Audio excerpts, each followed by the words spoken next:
Itu ifa ya, nun mati ketemu da. Itu diraqaumam, masukin idgham. Idghamnya idgham diguna. Tahan ya. Qaumam. Nah, ini mad jaiz ya. Mad jaiz munfasil. Kita baca dua aja biar terbiasa membedakan mana mad jaiz, mana mad wajib ya. Ifa lagi, nun mati ketemu da. Dira'aba. Nah, ini baru mad wajib. Mad wajib ya 5 sampai 6 harokat. Namanya wajib ya, berarti ya wajib panjang ya. Aba'um fahum ghafilun. Laqad qalqala pantul. Laqad haqqal qawlu ala. Mad jaiz lagi. Ala ketemu hamzah aqsa. Alifnya ketemu hamzah ya. Ala aksarihim, ingat taknya gitu. Ujung lidah keluarin, tempelin ke gigi atas. Aksa, tak. Aksarihim fahum la yu'minun. In tahan, nun tasdid, mim tasdid ditahan, biasain. Inna ja'alna fi. Nah, apa nih? Wajib apa jaiz? Yo, fi anakihim. Satu kata enggak? Kalau enggak satu kata berarti mad jaiz. Pilihannya satu kata apa enggak? Kan ada spasinya tuh. Fi spasi anakihim. Nah, berarti ada spasi, berarti beda kata. Kalau ketemunya beda kata berarti mad jaiz. Kalau satu kata kayak tadi itu aba'uhum. Nah, itu satu kata tuh baru mad wajib. Anakihim izhar jelas, izhar syafawi, mati ketemu hamzah. Anakihim la banyak panjang. La ifanya ifa ausat ya, antara an sama am. Fathatain ketemu fa. Al-lalam, kuda-kudanya an menuju am, tapi jangan diangin. Al-lalam fakiya ilal azqon. Kalau gak kuat gak usah dipaksa. Azqoni satu kata, mundur lagi ila ya, boleh lagi dari fahiyah juga boleh. Fahiya ilal azqoni fahum ta'an. Idgham mimi, mimati ketemu mim. Fahum muqbalqala. Mandul muqbalmahun. Saya dulu ya. A'udzu billahi minasy syaithanir rajim. Baik, apa? 1 2 3. A'udzu billahi minasy syaithanir rajim. Litundira qauman ma undira aba'uhum fahum ghafilun. Baik, apa? 1 2 3. Litundira qauman ma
Sadaqallahul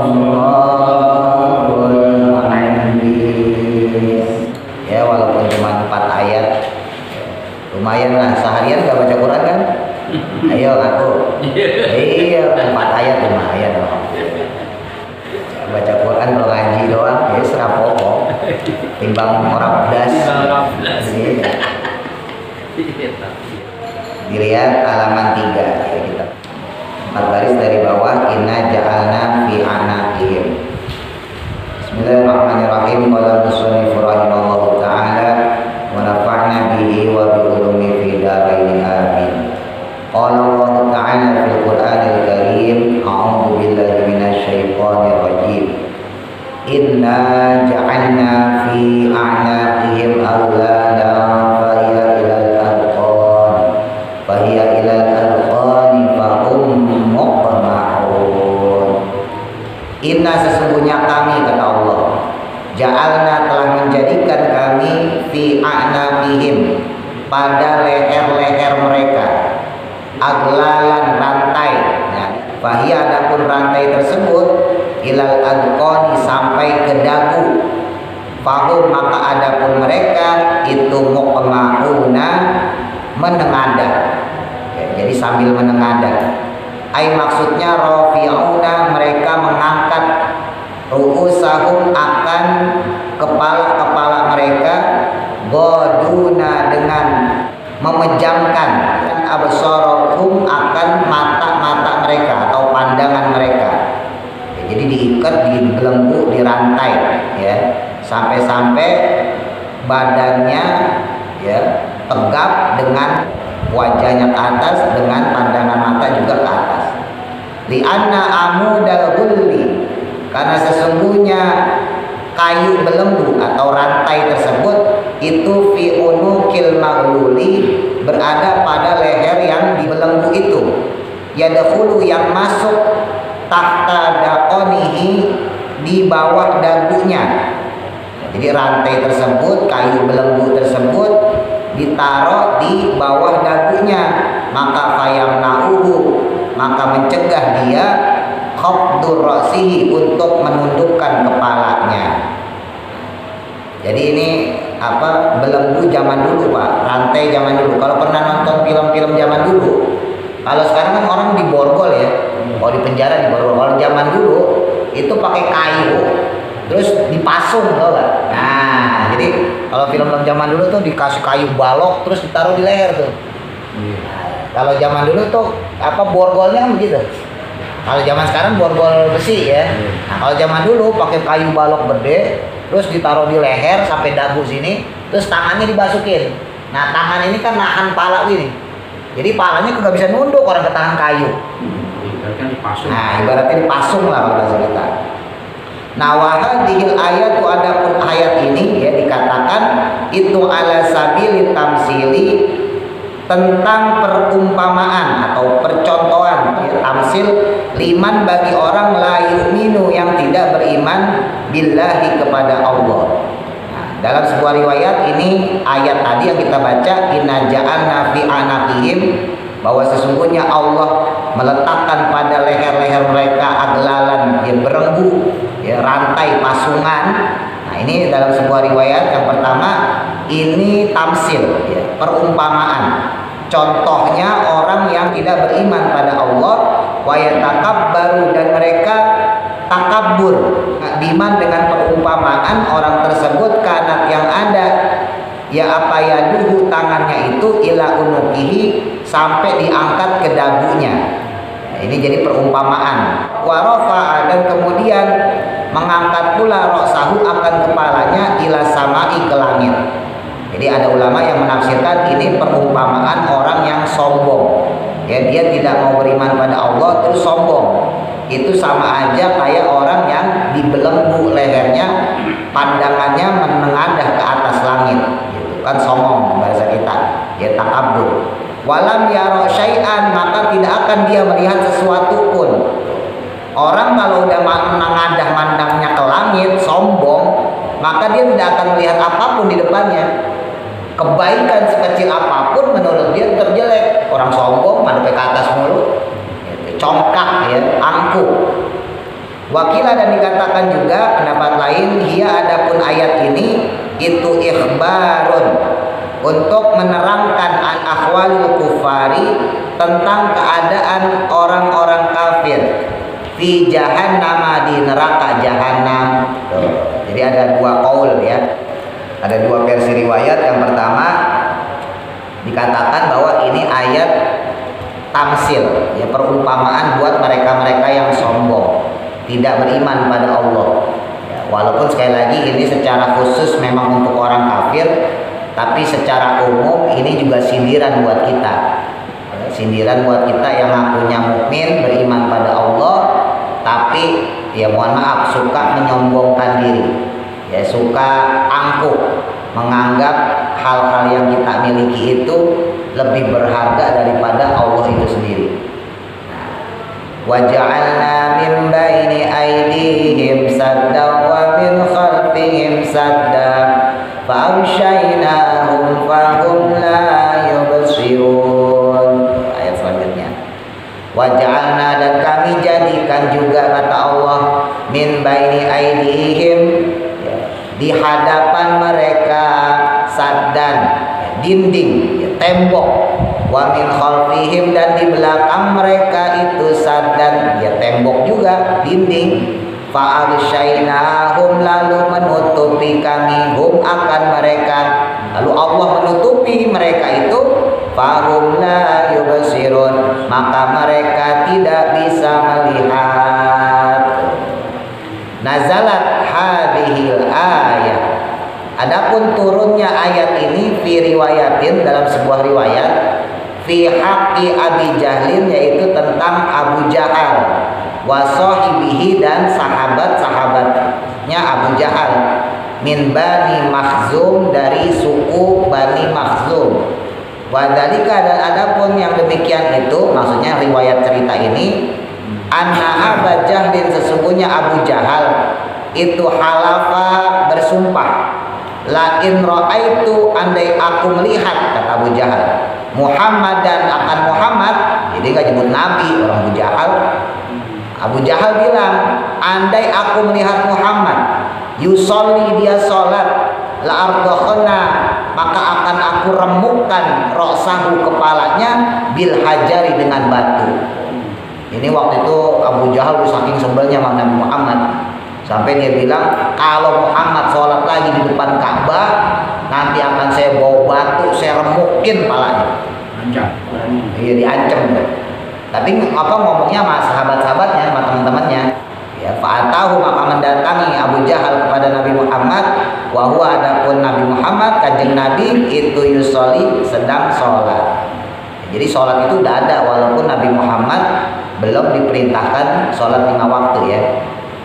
Falamma rafa'a, maka tatkala mengangkat Abu Jahal al-hajar, akan batu, diangkat batunya ya, kemudian mau dilemparin ke Nabi Muhammad, syalat, maka tiba-tiba lumpuhlah apa yaduhu, ya tangannya Abu Jahal, ila unukihi, sampai ke lehernya. Ketika mau dilempar itu batu, tiba-tiba tangannya, kalau bahasa kita stroke, kram, kagak bisa bergerak.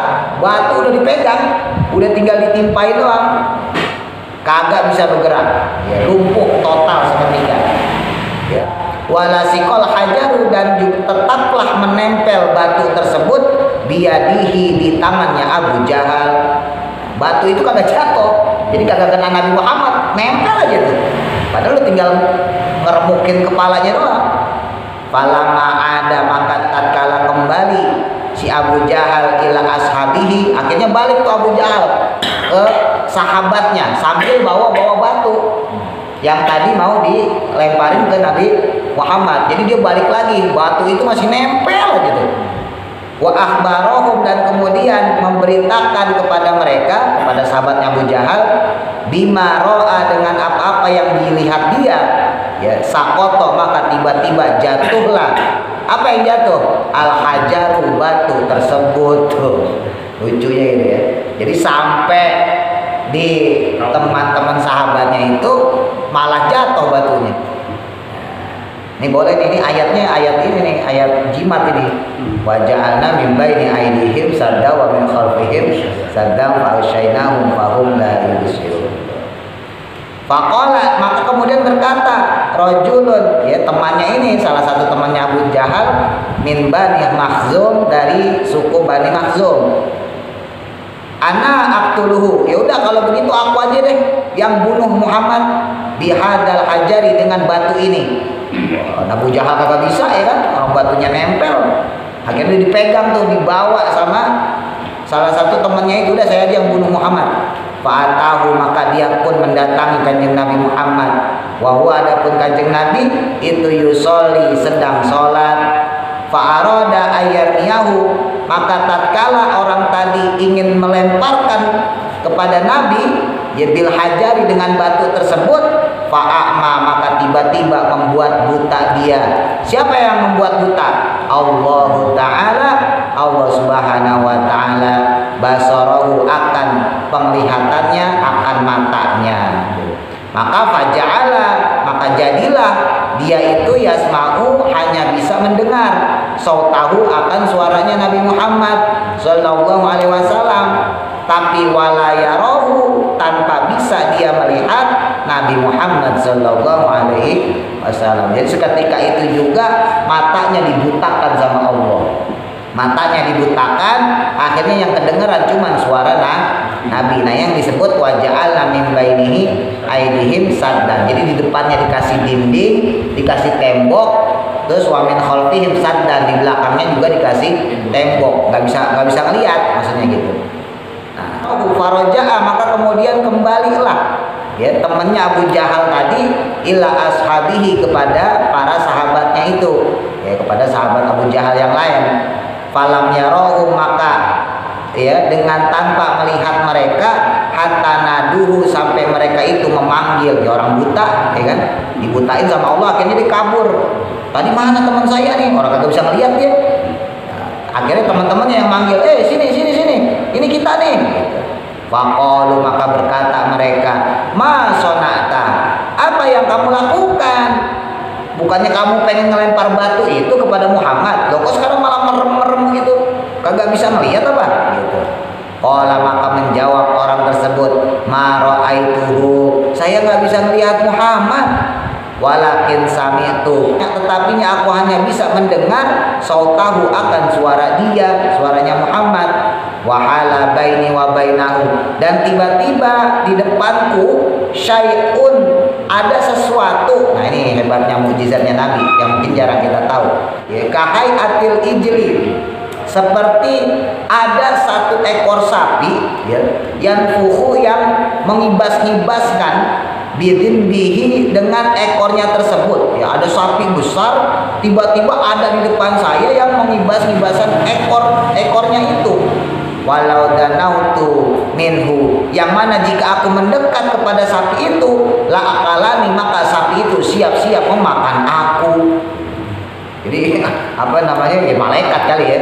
Jadi tiba-tiba pas mau dilempar itu ada ya sapi gede yang ekornya itu kalau bahasa kita kayak banteng mau nyeruduk, gimana sih? Nah gitu. Yang kalau saya deketin dia, maka saya akan dimakan tuh sama sapi itu. Wa ba'da dzalika, maka setelah kejadian tersebut, ya kullama arada Abu Jahlin, setiap kali berencana Abu Jahal Muhammad dan untuk mencelakai Nabi Muhammad sallallahu alaihi wasallam, la yaqdiru, maka dia tidak mampu ayyarahu, untuk melihat Nabi. Jadi setiap Abu Jahal dan kawan-kawan, ya Abu Jahal CS, setiap pengen ngelukain Nabi, pengen ngebunuh Nabi, baru berencana doang, seketika itu juga Nabi nggak bisa dilihat oleh mereka. Wa fi riwayatin, dalam riwayat lain, ya nazalat, turunnya hadhil ayatu, ayat ini adalah fi ta'ifatin min Quraisyin, dari sekelompok ya orang Quraisy. Wadalika, dan yang tersebut itu ya dalam cerita tersebut, anna nabiyya, bahwa sesungguhnya Nabi Muhammad sallallahu alaihi wasallam ma'a ashabihi, bersama para sahabatnya, kanu dahulu pernah beliau jalisina, ya sedang duduk-duduk, yauman pada suatu hari, inda babil Ka'bati, di samping pintu Ka'bah. Kalau zaman dulu Ka'bah tuh bebas, Pak. Nggak kayak sekarang dijagain, nggak boleh orang sembarangan. Nabi itu dulu biasa duduk-duduk depan Ka'bah. Nah, suatu ketika Nabi ini lagi sama sahabat, ya, lagi duduk-duduk, lagi ceramah lah bahasa kita, ngobrol-ngobrol. Faqalat, maka tiba-tiba berkata, ya, siapa Quraisy, salah satu kaum Quraisy, ta'alau, kemari kalian, ya, na'hudu, kami akan tangkap Muhammad dan Muhammad ma'a ashabihi, bersama sahabatnya. Jadi orang-orang Quraisy terus bilang, sini dulu orang-orang Quraisy, sini, yuk kita tangkap tuh Muhammad sama sahabatnya tuh. Tuh dia lagi ngobrol tuh di depan Ka'bah tuh, yuk kita tangkap bareng-bareng. Wa nadhabu, lalu kita bawa pergi bihim, dengan mereka itu, ila jabali Abi Qubaisin, ke gunung Abi Qubais. Ini gunung terdekat, ya, selain Bukit Sofa Marwah yang dekat sama Ka'bah, ada juga gunung Abu Qubais. Yuk ntar kita bawa tuh Muhammad sama teman-temannya itu ke gunung Abu Qubais. Lalu pada ketulu nanti kita bunuh, ya, Muhammad, dan kita bunuh Nabi Muhammad ma'a ashabihi, bersama sahabat-sahabatnya itu. Waman, maka siapa orang la yardo, yang tidak ikut, ya, tidak mau ikut, tidak rela, ya, dinahu, akan agamanya, nukhalli sabilahu, biasa, ya, maksudnya diagungkan agama mereka selama ini, ya, yang mereka itu disesatkan oleh Nabi Muhammad karena mengikuti agama jahiliyah. Wa illa, namun jika tidak, fanaktulu lahum, maka akan kami bunuh semuanya itu. Wa ba'da adhil musyawarati, setelah musyawarah ini, ittafaqu, maka bersepakatlah mereka, wa'atu, kemudian datanglah mereka, ila Muhammadin, kepada Nabi Muhammad sallallahu alaihi wasallam, wa ashabihi, dan sahabatnya Nabi. Nah, apa yang terjadi? Faja'ala, maka kemudian menjadikan Allah Subhanahu wa ta'ala baina aidihim, di hadapan mereka, orang yang mau membunuh Nabi ini, yang mau bawa Nabi ke gunung Abu Qubais, dijadikan di depan mereka itu saddan, dinding, ya, tembok pemisah, tirai penghalang. Wa min khalfihim, dan di belakang mereka saddan, ya, jadi ada tembok juga di belakang mereka, ada dinding penghalang, sehingga lam yarau, mereka tidak melihat Muhammad, dan Nabi Muhammad sallallahu alaihi wasallam, wa ashabahu, dan juga para sahabat Nabi Muhammad. Tadi pertama Abu Jahal, ya. Dalam riwayat yang kedua ini bahwa orang kafir Quraisy. Nah, ini riwayatnya memang banyak terjadi khilafiyah tentang turunnya ayat ini. Wa fi riwayatin, dalam sebuah riwayat lain dikatakan nazalat hadhil ayatu, turunnya ayat ini fi haqqil musyrikina, yaitu tentang orang-orang musyrik. Wadhalika, yang tersebut itu, annahum, bahwasanya sesungguhnya mereka, kanu, adalah mereka itu pernah mujtami'ina, berkumpul, fi majlisin wahidin, dalam sebuah majlis, yang minhum, milik mereka. Faqala, maka berkata ba'duhum, sebagian dari mereka, fi haqqi Muhammadin, tentang Nabi Muhammad SAW, syai'an, akan sesuatu. Qala, maka berkata dia, in ra'aitu, jika melihat aku Muhammad, dan akan Nabi Muhammad, fa'altu, maka aku akan lakukan kada wa kada, begini begitu, ya, kalau bahasa Arab kada wa kada, begini begitu. Jadi maksudnya ngancem pengen membunuh Nabi. Jadi ada orang musyrik, dia kumpul, terus dia bilang, kalau aku melihat Muhammad, nanti aku akan giniin, aku akan gituin, maksudnya akan kami bunuh. Nah, faja'a, maka tiba-tiba datang. Siapa yang datang? An-Nabiyyu, Nabi Muhammad alaihi salatu wassalam. Wa qama, dan kemudian berdiri kanjeng Nabi, ya, indahu, di sisi dia. Wa qara'a, maka kemudian membacakan Nabi surat Yasin, akan surah Yasin. Ini orang yang mau ngebunuh Nabi dideketin malah sama Nabi, terus dibacain surah Yasin ila qaulihi, sampai firman Allah, fahum la yubsirun. Jadi dibaca dari Yasin tuh, Yasin wal Qur'anil hakim, innaka laminal mursalin ala siratim mustaqim, tanzilal azizir rahim, dan seterusnya sampai waja'alna min baini aydihim sadda wa min khalfihim saddan fa aghshaynahum fahum la yubsirun. Sampai di situ tuh. Nah, sampai ayat 9 tadi, ya. Nah kemudian wabah dan dalika setelah Nabi Muhammad SAW membacakan ayat tersebut, akhoda maka kemudian mengambil. Siapa yang mengambil? An-Nabiyyu Nabi Muhammad SAW qobdotan akan segenggaman minat turabi dari debu dari tanah diambil. Ya, habis baca itu waroma kemudian dilemparkan ila wujuhihim ke muka-muka mereka, waluhahum dan juga dagu-dagu mereka, wadahaba maka kemudian Nabi pergi melewati min bainihim di hadapan mereka, falam yarauhu namun mereka tidak melihat kanjeng Nabi, wahum adapun mereka itu yang fuduna mengibas-ibaskan kemudian mereka aturoba akan debu an wujuhihim dari wajah-wajah mereka, waluhahum dan juga dagu-dagu mereka, jenggot-jenggot mereka. Wayaquluna kemudian mereka berkata, wallahi demi Allah, ma ra'ainahu saya tidak melihat Muhammad, wa ma sami'na dan juga kami tidak mendengar sautahu akan suaranya Nabi Muhammad alaihi salatu wassalam. Nah, riwayat yang terakhir ini riwayat yang paling masyhur, ya paling populer, yaitu peristiwa ketika Nabi Muhammad mau hijrah ke Madinah. Ya, jadi Nabi Muhammad mau hijrah ke Madinah, kan Nabi Muhammad terakhir ya, para sahabat udah berangkat duluan. Nah, Nabi Muhammad tinggal sama Sayyidina Ali. Nah, Sayyidina Ali, Abu Bakar sama Nabi Muhammad tuh. Sebetulnya satu lagi Sayyidina Umar juga belakangan. Jadi sahabat-sahabat yang lain sudah berangkat duluan, tinggal Sayyidina Abu Bakar, Sayyidina Umar, Nabi Muhammad sama Sayyidina Ali. Nah, Sayyidina Umar tuh belakangan sendiri malah ketantang ketenteng dia.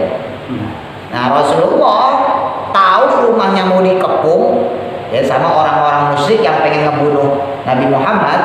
Nah, maka kemudian Rasulullah nyuruh Sayyidina Ali untuk gantiin di tempat tidurnya. Ali, kamu tidur di sini, gantiin saya, supaya orang-orang nyangkanya saya masih di atas tempat tidur gitu. Nah, Nabi Muhammad sendiri sama Abu Bakar, yuk Abu Bakar kita keluar.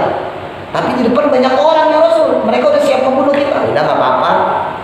Nah, keluarlah Rasulullah sambil megang tanah yang debu tadi itu, diambil tanah, diambil pasir kalau bahasa kita, kemudian dilemparin ke orang-orang yang berkumpul di depan rumah Rasulullah sambil baca Yasin wal Qur'anil Hakim innaka laminal mursalin ada siratim mustaqim, terus saja sampai waja'alna min baini aydihim saddan wa min khalfihim saddan fa'arshaynahum fahum la yubsirun, terus sampai ayat 9 tadi. Nah, seketika itu dibaca sama Nabi, nah orang-orang itu gak ngelihat kalau Nabi Muhammad sama Abu Bakar lewat di depan mata mereka sendiri. Makanya pas kesirap lah kalau bahasa kita ya, kesirap Haji Panglimunan kalau di Sunda. Jadi orang udah kagak ini Muhammad mana ini? Tahu Nabi Muhammad udah jauh. Nah, ada ke rumah aku gitu ya. Nah, bisa kayak gitu. Nah, itu biar kelihatan ya. Iya. Oke, tadi kalau saya bilang kalau di dunia perdukunan dipakai buat orang agak bisa nagih utang. Jadi peristiwanya gitu. Nah, ini perlu kita pahamin ya bahwa Nabi Muhammad itu kenapa kok kan gampang ya membunuh Nabi sebetulnya. Awal kenapa nggak dari dulu aja gitu? Peristiwa hijrahnya Nabi kan berarti Nabi udah 13 tahun di Mekah. Ya, Nabi Muhammad 13 tahun dari jadi Nabi ya. Umur 40, 13 tahun berdakwah, ya, umur 53 berarti. Nah, terus pindah ke Madinah. Berarti usia Nabi pas di Madinah sudah 54 sampai 63, kan 10 tahun di Madinah. Nah, pertanyaannya kenapa kok nggak ngebunuh Nabi dari awal aja? Dari pertama Nabi Muhammad dakwah ya kan, suruh orang-orang kafir, orang musyrik masuk Islam, kenapa nggak langsung dibunuh aja? Nah, kan timbul pertanyaan. Nah, satu, orang-orang di kota Mekah, orang kafir, orang musyrik, ya wabil khusus presiden Mekah saat itu Abu Jahal, ya, Abu Lahab dan CS itu nggak menyangka bahwa Nabi Muhammad itu bakal banyak pengikutnya. Karena mereka pikir agama nenek moyang kita nyembah berhala itu pasti lebih kuat. Karena itu udah turun-temurun, nggak mungkin mereka ngikutin Muhammad. Muhammad orang gila, nyembah sesuatu yang nggak bisa kita lihat. karuan nyembah berhala kelihatan gitu. Batu. Nah, nyembah batu, nyembah berhala. Nah, mereka beranggapan bahwa nggak akan ada orang yang mengikuti Nabi Muhammad. Dan dilalahnya ternyata banyak yang mengikuti Nabi Muhammad. 1 orang, 2 orang, 3 orang, berawal dari keluarga, berawal dari saudara-saudara, lama-lama banyak. Itu jadi penyebabnya satu pertama itu. Nah, yang kedua di Mekah itu sama sih sebetulnya di Madinah. Di Mekah itu ada sistem namanya khulafa. Ya, bukan khulafa tapi pakai ha. Khulafa. Khulafa itu artinya sumpah setia antar suku untuk menjaga kota Mekah supaya kota Mekah nggak diserang sama bangsa lain. Karena sebelumnya kota Mekah itu sering banget diserang. Ya. Nah, kota Mekah supaya nggak diserang, supaya Ka'bah nggak didudukin lagi, karena Ka'bah itu sebelum bebas itu didudukin sama Romawi Timur. Nah, yang membebaskan Ka'bah itu kakeknya Rasulullah, Abdul Muthalib. Ini biar tahu sejarah. Kenapa Abdul Muthalib diagung-agungkan? Kenapa Abdullah bapaknya Nabi diagungkan? Karena Abdul Muthalib itulah yang bahasa kita memprovokasi warga untuk revolusi, mengambil alih Ka'bah. Jadi peperangan itu pernah terjadi karena dulu Ka'bah itu dipegang sama penguasa Yaman sebelum kemudian jatuh ke orang Quraisy. Nah, itulah yang provokasi itu kakeknya Nabi, Abdul Muthalib. Makanya ketika Ka'bah rusak pun yang betulin Abdul Muthalib dengan anaknya Abdullah, bapaknya Nabi. Bahkan sumur Zam-Zam itu sempat hilang juga yang nemuin Abdul Muthalib, kakeknya Nabi dengan bapaknya Nabi Abdullah saat itu. Nabi Muhammad belum lahir ya, waktu itu belum lahir. Jadi kakeknya Nabi Muhammad, bapaknya Nabi Muhammad itu udah jadi tokoh sebelum Nabi Muhammad sendiri ada. Makanya Abu Lahab, Abu Jahal ini ngiri. Muhammad kalau dia sampai jadi tokoh berarti kita habis. Lah sekarang Abu Jahal bahasa kita nggak punya apa-apa. Dia cuma menang orang Quraisy aja. Sementara Nabi Muhammad bapaknya dulu sama kakeknya pernah berjuang untuk membebaskan penjajahan, pernah berjuang untuk ngebangun kembali, ngediriin Ka'bah yang rusak. Berarti menang semua nih. Lah kalau Muhammad kemudian ngaku jadi nabi, terus diikutin orang banyak, berarti menang semua dia. Kita nggak dapat apa-apa gitu.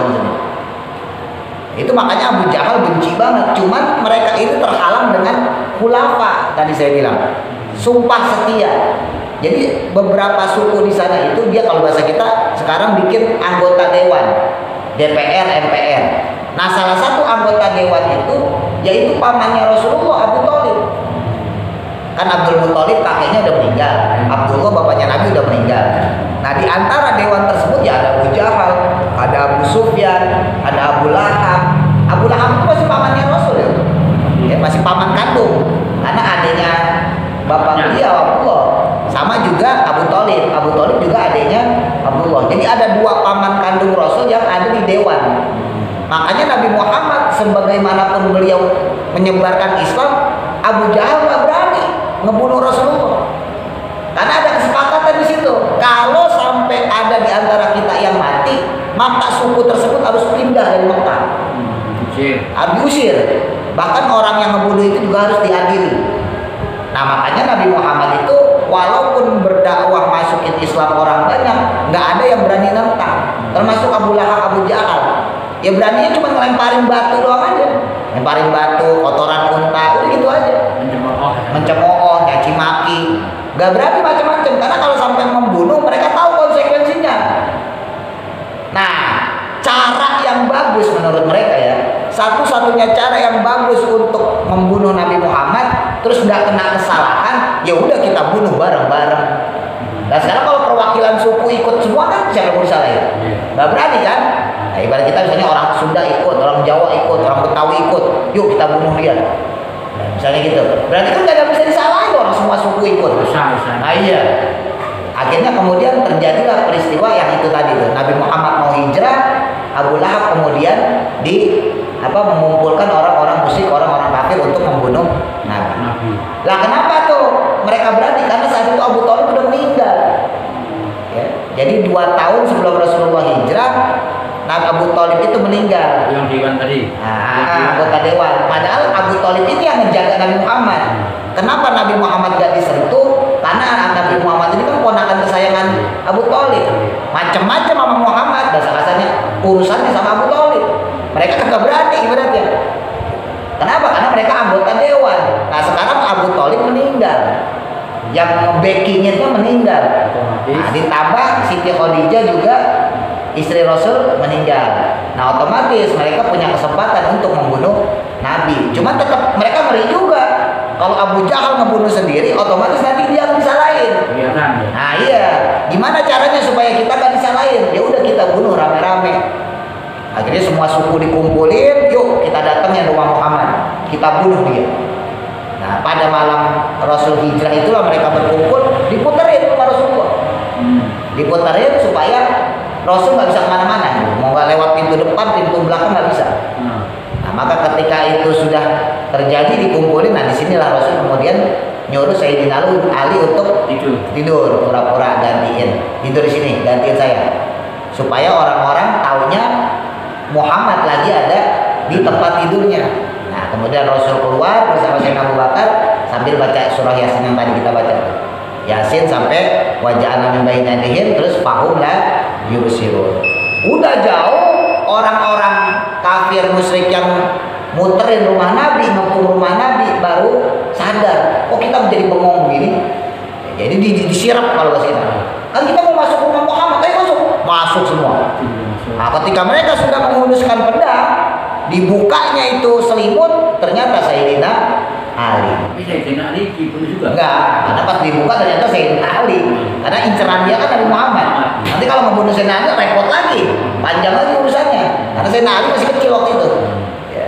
Wah, kita dibohongin, ditipu kita sama Muhammad. Nabi Muhammad udah jauh. Nah, tapi tetap dikejar ya kemudian.